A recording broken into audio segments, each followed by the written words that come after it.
টুলু মণ্ডলের সম্পত্তি বাজেয়াপ্তের মধ্যেই গ্রেপ্তার আরও এক পাথর ব্যবসায়ীর সাথে যুক্ত থাকা ব্যক্তি।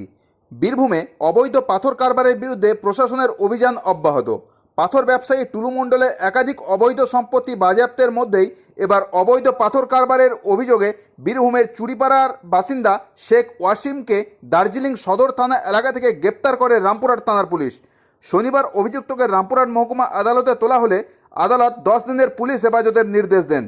পুলিশ সূত্রে জানা গিয়েছে, গত বছরের সেপ্টেম্বরে ভূমি ও ভূমি সংস্কার দপ্তরের অভিযোগের ভিত্তিতে তদন্ত শুরু হয়।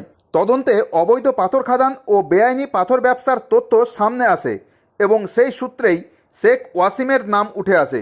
পুলিশ জানিয়েছে, এই চক্রের সঙ্গে আরও কেউ জড়িত রয়েছে কিনা তা খতিয়ে দেখা হচ্ছে। ইতিমধ্যেই তদন্ত শুরু হয়েছে। অ্যাকচুয়ালি গত 25/9/2025 কনসার্ন রামপুরহাট 1 বিএলআরও এন্ড থেকে একটা ইনফরমেশন লজ হয় রামপুরহাট থানাতে।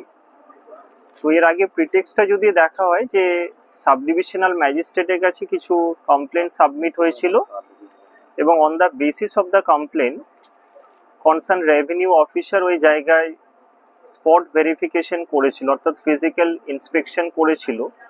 ওই ইন্সপেকশন করার পর এটা ট্রান্সফার করে কি ওই এরিয়ায় কিছু ইললিগেল স্টোন মাইনিং এর এবং এক্সকাভেশনের কাজকর্ম চলেছে।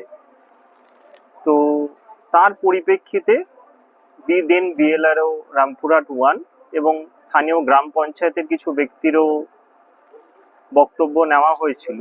তো সব জায়গা থেকে যেহেতু পজিটিভ বা অ্যাফার্মেটিভ একটা রিপোর্ট উঠে আসে, তো একটা ইনফরমেশন লজ হয় রামপুরহাট থানায় এবং কনসার্ন যে সেকশনগুলো ইনক্লুডিং মাইন্স অ্যান্ড মিনারেলস অ্যাক্টের সেকশন ছিল এগেনস্ট আননোন অ্যাকিউজ পারসন। কারণ ওনারা যেটা পেয়েছিলেন যে ইলিগেল মাইনিং এর এটা হচ্ছে, বাট কারা জড়িত ছিল সেটা ইনভেস্টিগেশনের জন্য ওনারা স্পেসিফিক একটা কগনাইজেবল অফেন্সের একটা অভিযোগ ইনিশিয়েট হয়।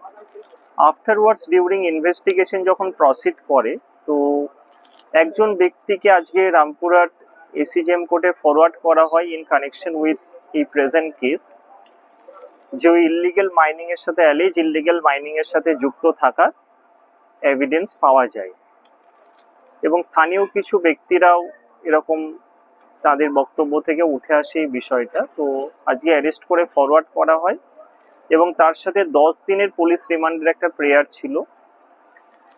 তো মাননীয় আদালত এসিজেএম কোর্ট রামপুরহাট ঘটনার গ্র্যাভিটি অ্যাসেস করে উনি বোথ সাইডকে শুনে 10 দিনেরই পুলিশ রিমান্ড অ্যালাউ করেছেন।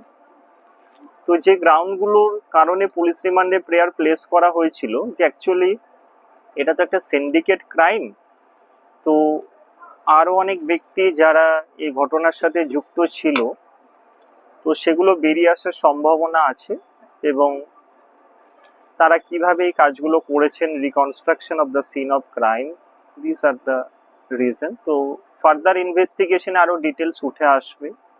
তো এই হচ্ছে আজকের ডেভেলপমেন্ট। এর বাড়ি কোথায়? এর বাড়ি হচ্ছে শিউরি চুরিপাড়া। যাকে ধরা হয়েছে তার কি নাম?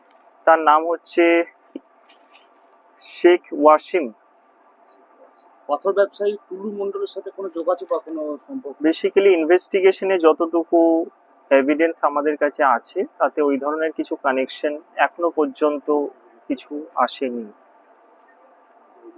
এই কেস কানেকশনে পার্টিকুলারলি বলতে গেলে সেরকম কিছু আসে। যাকে ধরা হয়েছে সে কি পালাবার চেষ্টা করছিল? হ্যাঁ, বেসিক্যালি কিছুটা হলেও সেরকমের স্মেল উঠে আসছে, কারণ তাকে অ্যারেস্ট করা হয়েছে আজকে ভোর রাত্রিতে দার্জিলিং ডিস্ট্রিক্টের সদর পুলিশ স্টেশনের আন্ডারে একটা চক বাজার বলে একটা জায়গা থেকে তাকে রামপুরহাট থানার পুলিশ অ্যারেস্ট করে। তো পসিবিলিটি কিছুটা হলেও থাকছে, কারণ তার তো লোকাল রেসিডেন্সের বাইরে সে ওখানে যেহেতু ওখানে পাওয়া গেছে।